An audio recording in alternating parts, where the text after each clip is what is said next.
나를 대놓고 병신을 만들어? 어떻게 그럴 수가 있어? 목소리가 떨렸다. 엄마 왜? 우리가 뭘? 무슨 일인데? 가슴이 쿵쾅거렸다. 50년 전 남편에게 처음 맞았을 때도 이렇게 아프지는 않았다. 차라리 그 하찮은 빵 사오지 말지 그랬니? 아니, 엄마 이 사람이 전화했다면서 다 오해라고.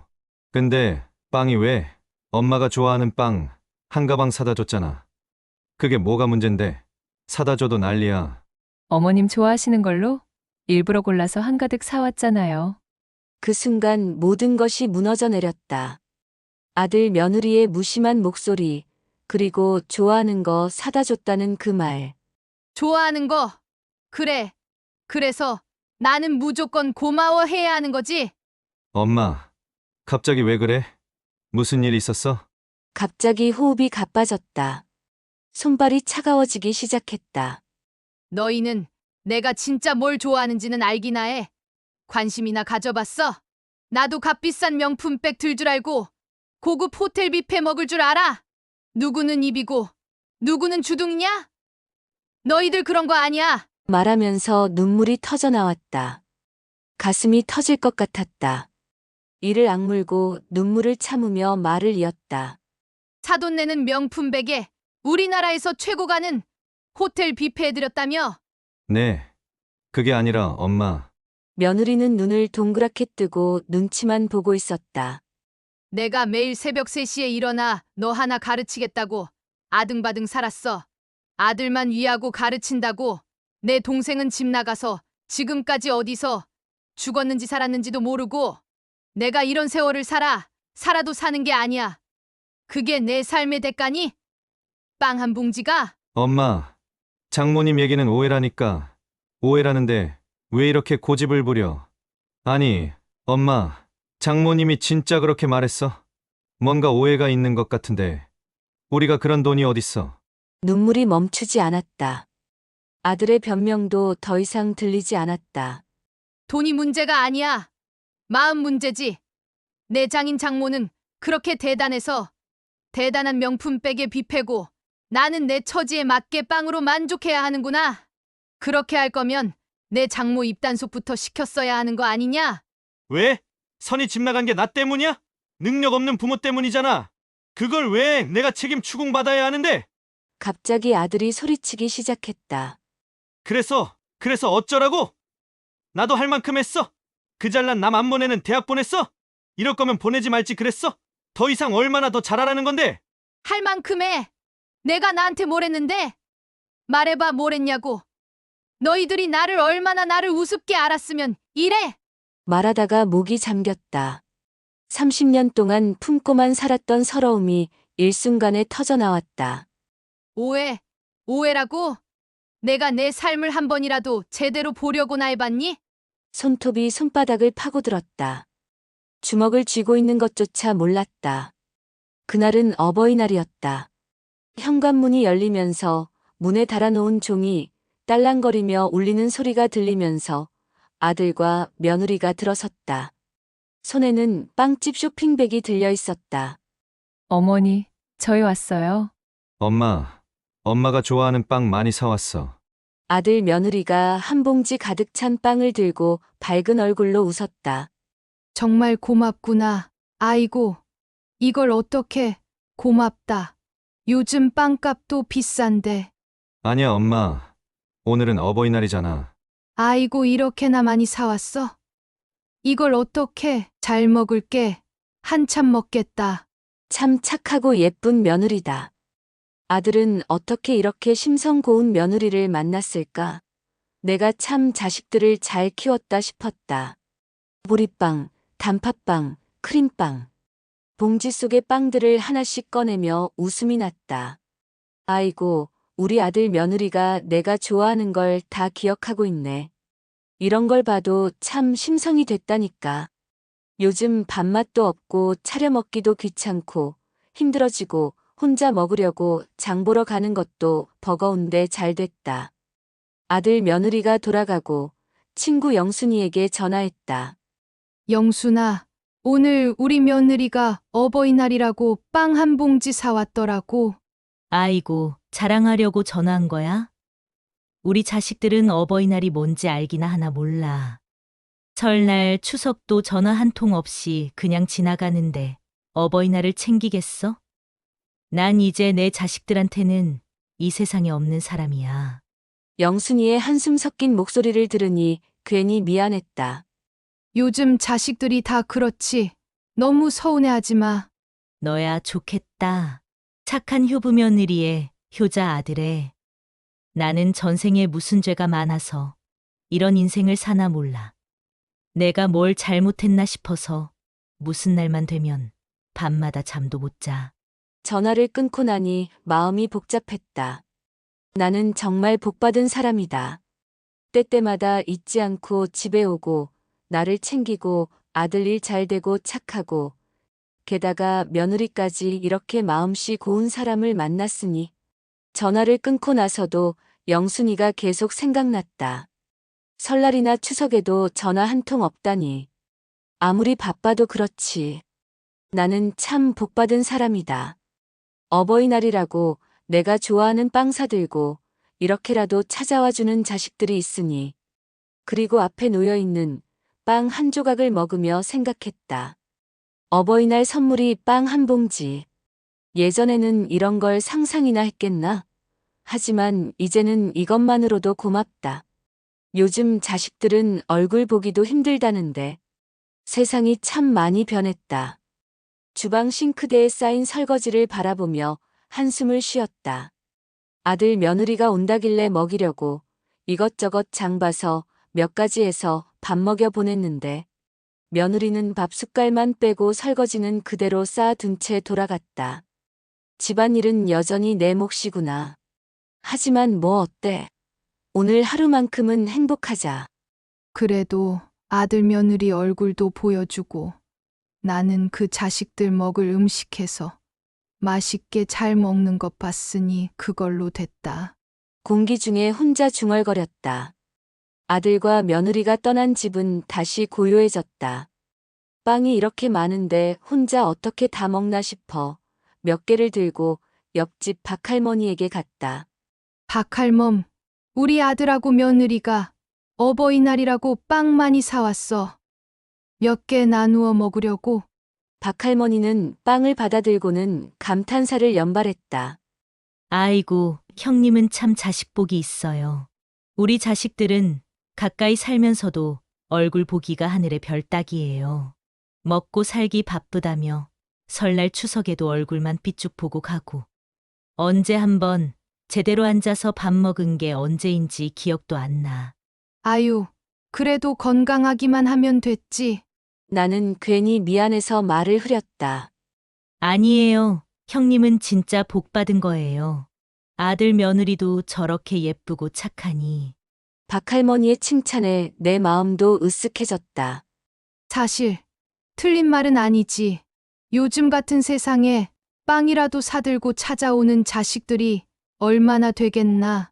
요즘 세상이 참 이상해졌어요. 자식들도 옛날과는 전혀 다르고. 우리 때는 부모님께 효도하는 게 당연한 일이었는데. 박할머니는 빵 하나를 손에 들고 한숨을 쉬었다. 우리가 젊을 때는 부모님 편찮으시면 밤잠 안 자고 돌아가며 간호하고 그랬잖아요. 명절 때는 온 가족이 모여서 만두며 송편도 함께 만들고. 그때는 왜 그런 게 그렇게 힘들었는지 몰라. 집집마다 식구가 많아서 명절 음식을 며칠씩 준비해도 모자랐는데. 근데 사실 생각해보면 그리 먼 이야기도 아니네요. 몇 년 전까지만 해도 하는 집들은 했으니까. 그런데 이제는 뭐 전화 한 통이 고맙고 전화 없어도 그러려니 하는 시대가 되었으니. 그러게 말이야. 세상이 참 빠르게 변했지. 빨리 변한 게 아니라 더럽게 변했어요. 박할머니가 갑자기 목소리를 높였다. 부모를 부모로 안 보는 세상이 됐잖아요. 우리가 언제 이렇게 자식들을 키웠나? 온갖 고생 다 하면서 공부도 시키고 취직도 시키고 결혼도 시켜주고 했는데 없는 살림에 오로지 자식들만 잘 되기를 바랐는데 다들 지 잘나서 큰 줄 안다니까요. 박할머니의 목소리에 서러움이 담겼다. 나도 괜히 눈시울이 붉어졌다. 요즘 젊은 사람들은 자기 생활이 바쁘다며 늙은 부모는 감정도 사랑도 없는 무쇠 덩어리인가. 함부로 해도 되는 존재인 줄 아나 봐요. 우리가 나이 먹고 외롭고 힘들다는 건 생각도 안 하고.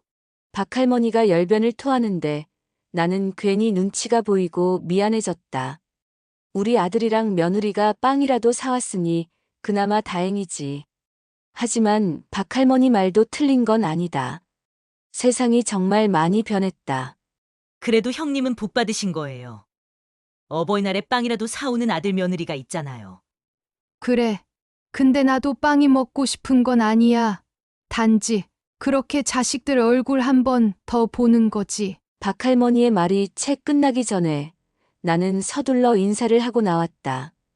더 들으면 내 마음마저 무거워질 것 같았다. 좀 이따가 노인정에서 점심도 주고 선물도 있다니까 심심한데 한번 가보자. 그래요, 형님. 안 그래도 가보려고 했어요. 집으로 돌아오는 길에 생각했다. 나는 참 행복한 건가 아니면 그저 덜 불행한 건가? 아이들이 어릴 때는 어버이날이라고 학교에서 빨간색 종이로 카네이션을 만들어서 엄마한테 빨리 달아주겠다고 땀을 뻘뻘 흘리며 뛰어와서는 주머니 속에 꼬깃꼬깃한 카네이션을 소중히 꺼내던 아이들이었는데 그래도 이제는 이만큼 커서 충분한 본인들의 삶을 잘 살아내며 어버이날이라고 엄마에게 얼굴도 보여주고 본인들 몫을 다하고 있으니 나는 얼마나 행복한가. 노인정에서 행사를 한다는 소식을 들었다. 매년 하는 행사지만 올해도 어김없이 어르신들을 위해 음식을 준비하고 선물도 준다고 한다. 박할멈, 노인정 가자. 집에만 있으면 뭐해? 가서 밥도 얻어먹고 놀다 오자. 네, 나가요, 형님. 노인정으로 가는 길에 박할머니가 말을 꺼냈다. 형님, 노인정 가면 또 자식 자랑하는 사람들이 많을 텐데. 우리도 자식들 이야기하면 되지 뭐. 속으로는 그래. 우리도 할 이야기는 있잖아 하면서도 한편으로는 걱정됐다. 다들 자식들이 뭐 해줬네 할 텐데. 노인정에 들어서니 이미 여러 사람들이 와 있었다. 한쪽에서는 자원봉사자들이 분주히 음식을 준비하고 있었다. 불고기 냄새가 코끝을 자극했다. 아이고, 오셨어요? 어서 오세요. 노인정 총무인 김 씨가 반갑게 맞아주었다. 올해도 이렇게 준비해 주시니 정말 고마워요. 당연한 일이죠. 어서 앉으세요. 잠시 계시면 음식 나올 거예요. 나와 박할머니는 구석자리에 자리를 잡았다. 조금 있으니 주변 사람들이 하나둘 모여들었다. 아이고, 정순 씨네 아들은 어버이날에 뭐 선물했대? 비싼 건강기능식품 박스째로 보냈다더라. 돈 참 많은 아들이야. 우리 중호는 오늘 저녁에 외식하자고 했어. 며느리랑 같이 온다나? 내 옆에서 박할머니가 작게 한숨을 쉬었다. 나도 괜히 어깨가 움츠러들었다. 우리 경숙이는 어버이날 맞아서 휴가 내고 왔어요. 아이들도 데리고 와서 온 가족이 모였지 뭐예요. 와, 정말 부럽다. 우리 집은? 그때 한 할머니가 박 할머니에게 물었다. 박 선생님은 자제분들이 뭐 해주셨어요? 박 할머니가 잠시 말을 망설이자 내가 얼른 끼어들었다. 박할멈 댁은 워낙 아드님들이 바쁘셔서요. 아시잖아요. 요즘 젊은 사람들이 얼마나 일이 힘든지. 그래도 어버이날 정도는. 아, 우리 집은 아들 며느리가 빵을 엄청나게 많이 사가지고 와서 아침 먹고 놀다 갔어요. 며느리가 직접 고른 맛있는 빵들이 한 가방이나. 나는 얼른 화제를 돌렸다. 박 할머니가 고맙다는 듯 내 손을 살짝 잡았다. 오늘 메뉴가 뭔지 모르겠네. 벌써 배고파요. 몇몇 사람들이 내 말에 맞장구를 쳤고 다행히 화제가 바뀌었다. 음식이 차려지고 다 같이 어색한 미소를 지으며 점심을 먹었다. 불고기와 잡채, 나물 반찬들. 정성스럽게 준비된 음식들이었지만 왠지 목구멍으로 넘기기가 힘들었다. 집으로 돌아오는 길에 박할머니가 말했다. 형님 덕분에 오늘 민망한 일은 모면했네요. 뭘 서로 도와가며 살아야지. 아는 처지에. 그날 밤 그냥 빵 한 봉지가 참 고마웠다. 그렇게 올해도 어버이날을 그렇게 보냈다. 남편은 20년 전에 강경화로 세상을 떠났다. 그가 죽고 나서야 비로소 집안에 평화가 찾아왔다. 떠올리니 내 젊은 시절이 생각났다. 26살 때 동네 아주머니의 주선으로 선을 봤던 그날. 전기 기술자라며 소개받은 그 남자는 첫인상이 괜찮았다. 전기 기술 있고 성실하고 책임감 있어서 평생 밥 굽는 일은 없을 거라고 주위에서 다들 그랬다. 당시만 해도 결혼만 하면 모든 게 행복할 줄 알았다. 아들 하나, 딸 하나. 얼마나 행복한 가정을 꿈꿨었나. 하지만 지금 생각해보면 그건 한낱 꿈이었다. 첫째 아들을 낳을 즈음 그의 본색이 드러나기 시작했다. 성실하고 책임감 있는 사람이라는 수식어는 어느새 사라지고 술과 여자, 그리고 남편의 폭력이 내 일상을 채웠다. 늦었네요. 시끄러워. 어디서 기집년이 입을 함부로 놀려? 네가 감히. 매일매일 남편의 술주정과 폭력을 참고 견디다가 아이들이 너무 무서워하고 힘들어해서 용기 내어 한 번은 부탁을 하려고 했다.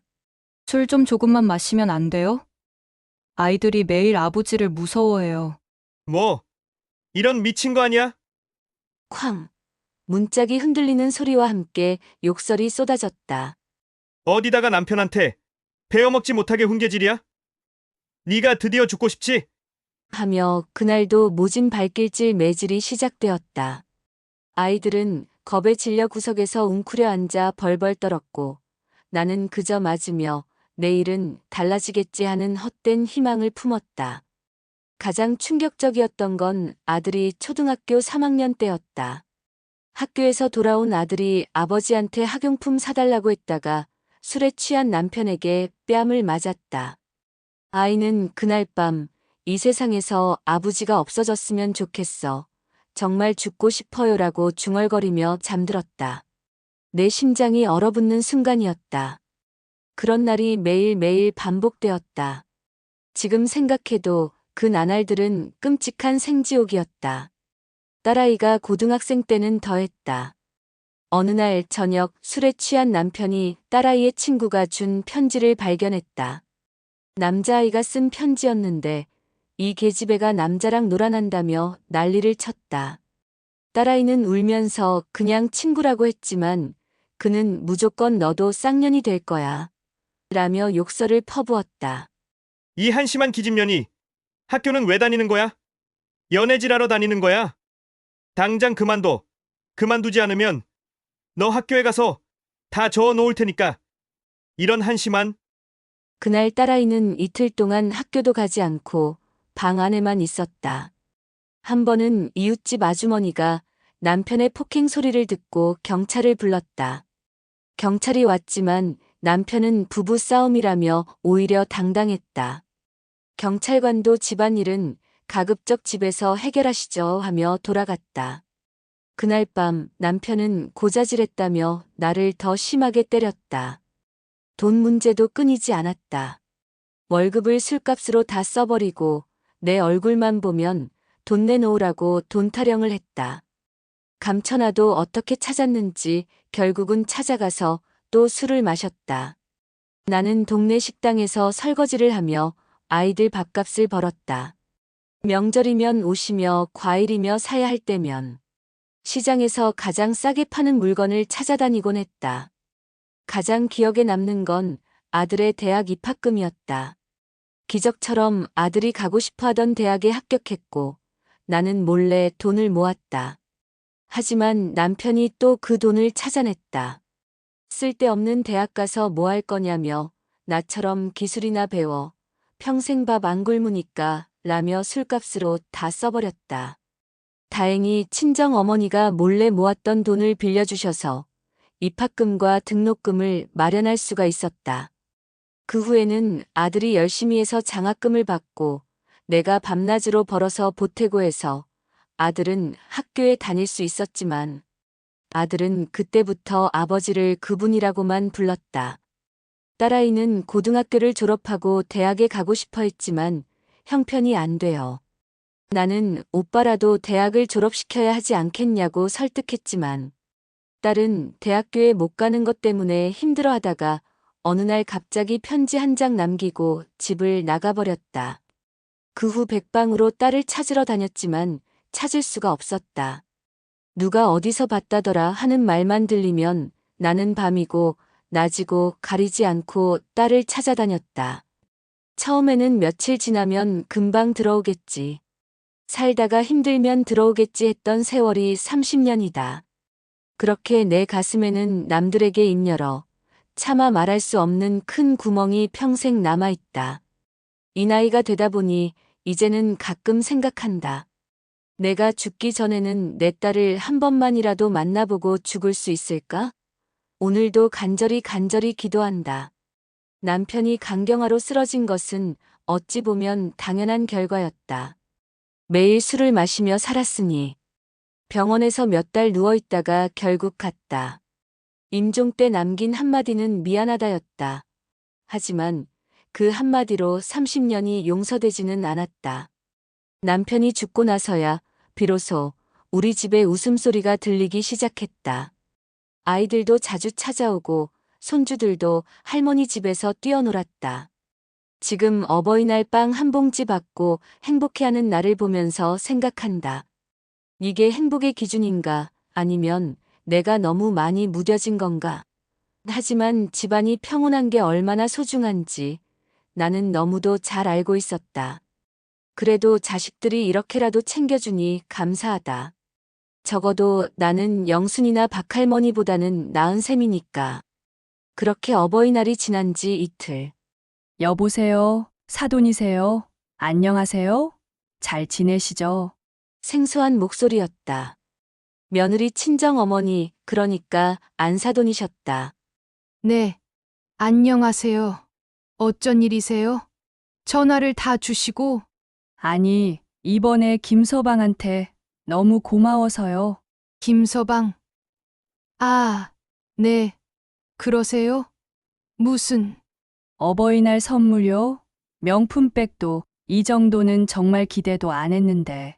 그리고 최고급 호텔 뷔페도 고맙고 해서요. 제가 그냥 지나가려고 했는데.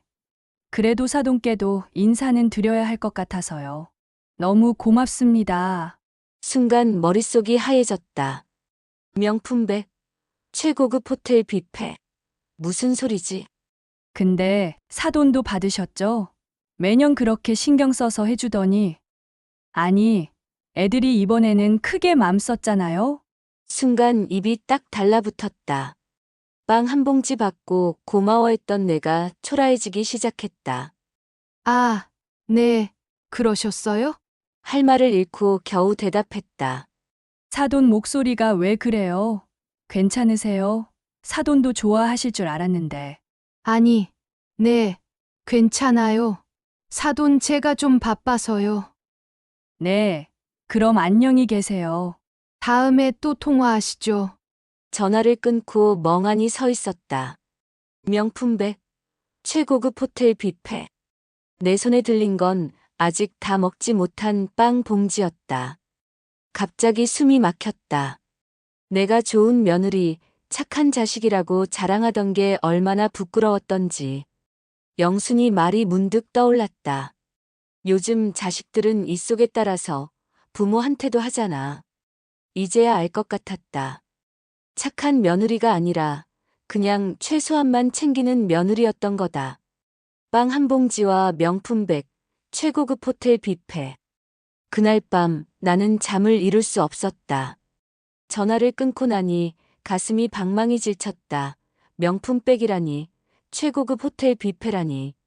빵 한 봉지 받고 참 자식들 잘 키웠다며 우쭐댔던 내가 얼마나 우스워 보였을까. 박할머니한테 우리 며느리가 하며 자랑했던 것도 생각났다. 아마 안사돈네서는 우리 집 이야기가 나오면 그 집은 빵 주고 끝냈다며 뒤에서 비웃었을지도 모른다. 그럼 안사도는 나한테 자랑 삼아 전화를 한 건가? 도저히 마음이 가라앉지가 않았다. 부엌에 나와 물을 마시고 있는데 갑자기 휴대폰이 진동했다. 여보세요? 어머니, 저예요? 며느리의 목소리가 평소와 다르게 어색했다. 무슨 일이야? 저희 엄마가 혹시 전화하셨어요? 내 가슴이 쿵 하고 내려앉았다.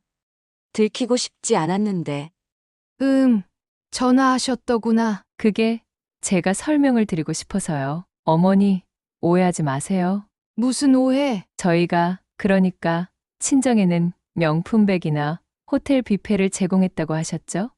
그건 사실이 아니에요. 사실 저희 친정에는 10만 원짜리 상품권만 드렸어요. 우리 엄마가 허세가 좀 있으셔서 그게 지금 문제예요. 저도 깜짝 놀랐어요.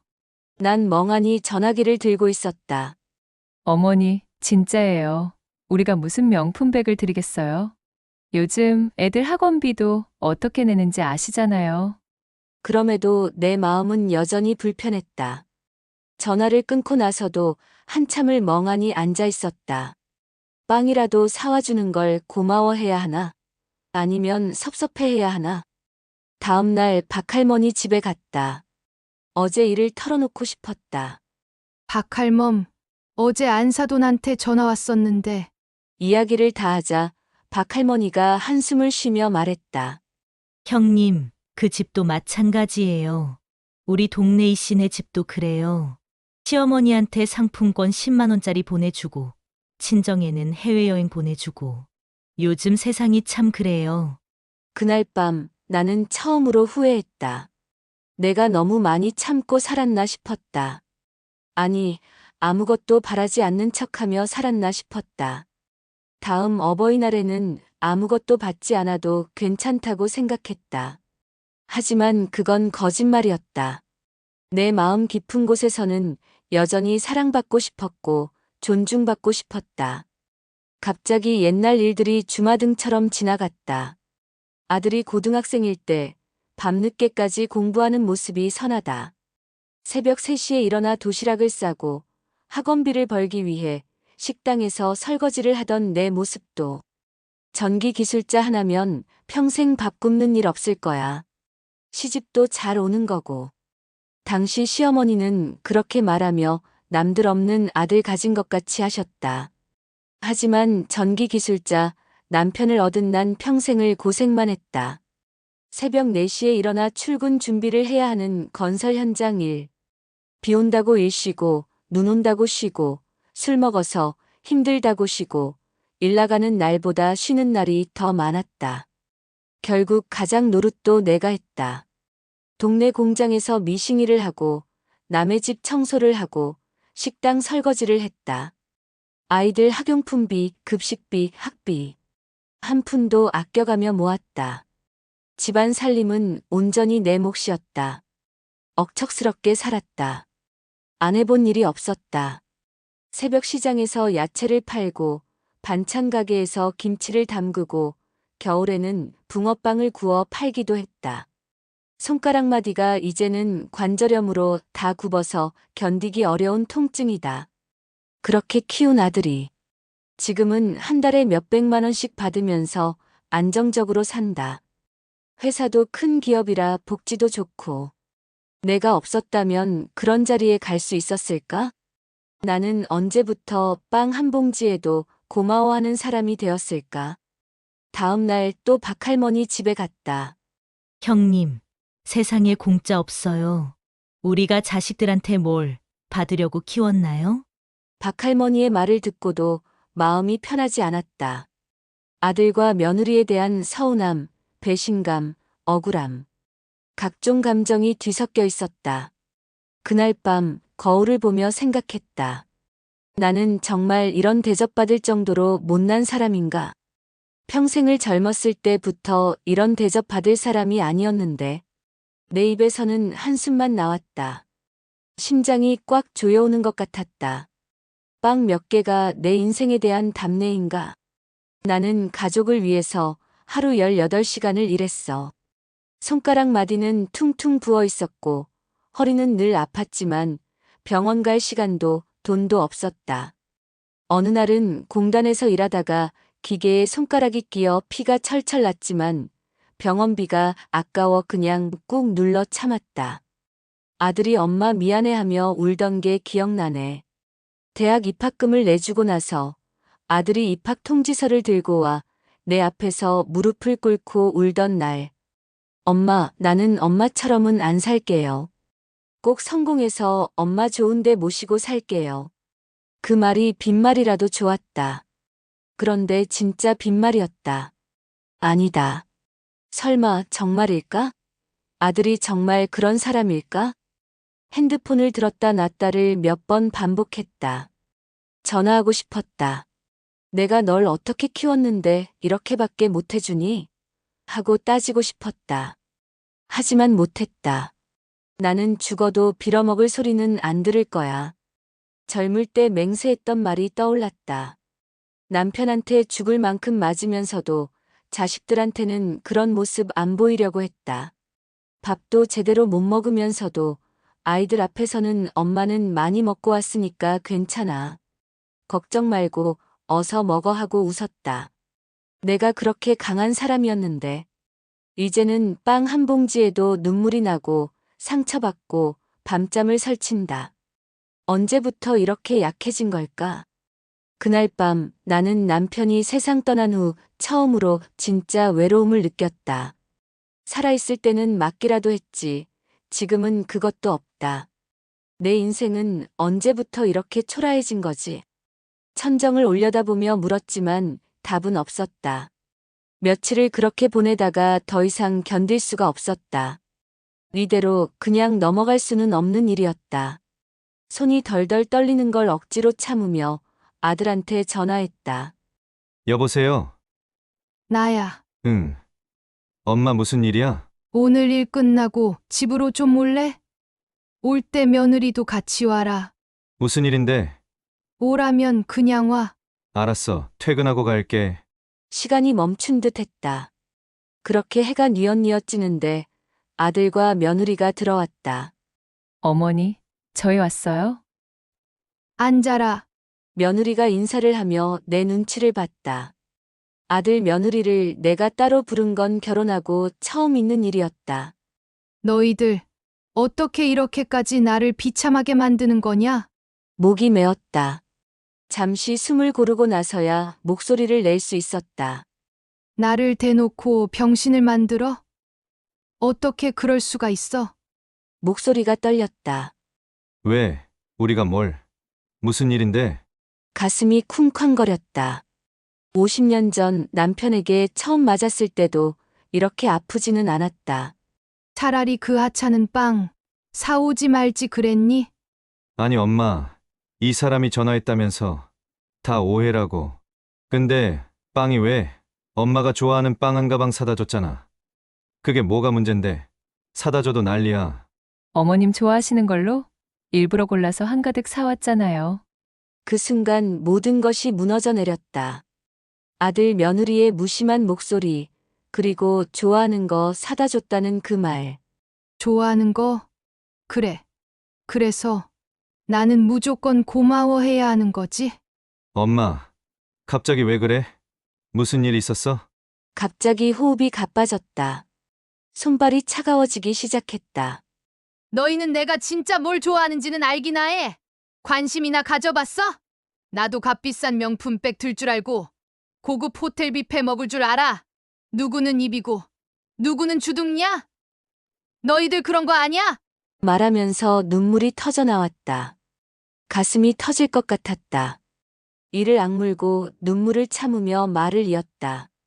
내 사돈네는 명품백에 우리나라에서 최고 가는 호텔 뷔페 해드렸다며? 네. 그게 아니라 엄마. 며느리는 눈을 동그랗게 뜨고 눈치만 보고 있었다. 내가 매일 새벽 3시에 일어나 너 하나 가르치겠다고 아등바등 살았어. 아들만 위하고 가르친다고 내 동생은 집 나가서 지금까지 어디서 죽었는지 살았는지도 모르고 내가 이런 세월을 살아도 사는 게 아니야. 그게 내 삶의 대가니? 빵 한 봉지가? 엄마, 장모님 얘기는 오해라니까. 오해라는데 왜 이렇게 고집을 부려? 아니, 엄마. 장모님이 진짜 그렇게 말했어. 뭔가 오해가 있는 것 같은데. 우리가 그런 돈이 어딨어? 눈물이 멈추지 않았다. 아들의 변명도 더 이상 들리지 않았다. 돈이 문제가 아니야. 마음 문제지. 내 장인 장모는 그렇게 대단해서 대단한 명품백에 뷔페고 나는 내 처지에 맞게 빵으로 만족해야 하는구나. 그렇게 할 거면 내 장모 입단속부터 시켰어야 하는 거 아니냐? 왜? 선이 집 나간 게 나 때문이야? 능력 없는 부모 때문이잖아. 그걸 왜 내가 책임 추궁받아야 하는데? 갑자기 아들이 소리치기 시작했다. 그래서 어쩌라고? 나도 할 만큼 했어. 그 잘난 남 안 보내는 대학 보냈어. 이럴 거면 보내지 말지 그랬어. 더 이상 얼마나 더 잘하라는 건데? 할 만큼 해. 내가 나한테 뭘 했는데? 말해봐 뭘 했냐고. 너희들이 나를 우습게 알았으면 이래. 말하다가 목이 잠겼다. 30년 동안 품고만 살았던 서러움이 일순간에 터져나왔다. 오해라고? 내가 내 삶을 한 번이라도 제대로 보려고나 해봤니? 손톱이 손바닥을 파고들었다. 주먹을 쥐고 있는 것조차 몰랐다. 난 널 위해서 하루 18시간을 일했어. 의료보험도 없이 병원도 못 가고 어느 날은 공장에서 손가락이 기계에 끼어서 피가 철철 났는데도 병원비 아껴서 너 등록금 보태주려고. 목소리가 갈라졌다. 나는 그 자리에 주저앉았다. 더 이상 말할 수가 없었다. 다 필요 없으니까 너희들 이제 가. 그렇게 아들과 며느리가 돌아가고, 그리고 다시 울었다. 울고 또 울었다. 세상에서 가장 믿고 사랑했던 사람에게 가장 큰 상처를 받았다. 그래, 사랑은 내리 사랑이라는데. 내가 너무 많은 걸 바랐구나. 왜 알면서도 일이 아프지? 옛말에 품 안의 자식이라 했는데 어째서 안 사돈 한테는 품밖의 자식도 아직 소중한 자식인데 나에게만 품 안의 자식인가? 왜 옛말은 나에게만 해당되는 것인가? 빵 봉지가 여전히 부엌 선반 위에 놓여 있었다. 그게 보이자 구역질이 났다. 달려가 쓰레기통에 집어넣고 싶었지만 일어날 힘조차 없었다. 소파의 기대 천장을 바라보며 중얼거렸다. 빵이 어때서? 하지만 말을 하는 내내 눈물이 멈추지 않았다. 이게 맞다는 걸 머리로는 알겠는데 마음은 왜 이리 아픈지. 자식 사랑은 부모가 자식을 사랑하는 것이지 자식이 부모를 사랑하는 게 아니야. 어릴 적 할머니가 늘 하시던 말씀이 기억났다. 그때는 그 말의 진짜 의미를 몰랐다. 지금에야. 다시 중얼거렸다. 이번에는 조금 더 담담하게. 사랑은 위에서 아래로 흐르는 법이니까. 부모가 자식을 사랑하는 건 당연하고 자식이 부모를 사랑하는 것도 그만큼은 아닐 수밖에 없으니까. 깊은 한숨이 나왔다. 내가 어리석었다. 내리 사랑이라는 걸 잊고 있었어. 부모의 사랑은 강물처럼 위에서 아래로 흐르고 자식의 사랑은 그보다 작은 실개천 같은 것. 그렇다면 빵도 충분한 거 아닐까? 그런 생각을 하면서도 고마운 마음은 생기지 않았다. 화장실로 들어가 찬물로 세수를 했다. 빨갛게 부은 눈을 닦았다. 거울에는 언제 이렇게 늘었는지 깊게 패인 주름이 자글자글한 노인이 서 있었다. 거울에 비친 초라한 늙은 내 모습을 보며 비웃음이 나왔다. 사랑은 내리 사랑이니까. 내가 아들을 사랑하는 만큼을 바라는 게 욕심이니까. 하지만 그렇게 말하면서도 가슴 한구석은 여전히 아렸다. 하지만 이해하고 받아들이는 것과 아픈 건 별개인 것 같다. 내리 사랑이라는 걸 알면서도 가끔은 아들 며느리가 나를 챙겨줬으면 하는 마음이 드는 건 어쩔 수 없나 보다. 그날 밤 빵 한 조각을 먹으며 다짐했다. 앞으로는 덜 바라자. 그리고 기대를 내려놓자. 사랑은 내리 사랑이니까, 그리고 품 안의 자식이니까 기대와 욕심을 내려놓기. 사랑은 내리 사랑이라는 옛말처럼 부모가 자식에게 주는 사랑과 자식이 부모에게 주는 사랑은 그 깊이와 성질이 다릅니다. 자식이 나에게 해준 것보다 내가 못해준 것을 생각하기. 이만하면 충분해라고 생각하는 연습하기. 큰 것을 바라지 말고 작은 것에서 기쁨 찾기. 비교하지 않는 지혜. 다른 이들의 부러운 모습에 마음 아파하지 말기. 남의 자식과 내 자식 비교하지 않기. 남의 며느리와 내 며느리 비교하지 않기. 내가 가진 것에 감사하는 마음 갖기. 자존감 지키기. 누구에게도 하소연하지 않기. 왜 이것밖에 안 해주냐는 말 대신 고맙다고 표현하기. 존중받는 어른이 되기 위해 스스로를 사랑하기. 새로운 관계 찾기. 노인정이나 동네에서 새로운 사람들 만나기. 같은 처지의 친구들과 서로 위로해주기. 자식에게 의존하지 말고 독립적인 삶 유지하기. 과거를 돌아보되 집착하지 않기. 내가 너를 어떻게 키웠는데 보다는 우리 모두 최선을 다했어. 과거의 희생을 들먹이지 말고 현재에 집중하기. 후회보다는 앞으로의 시간 계획하기. 마음의 여유 찾기.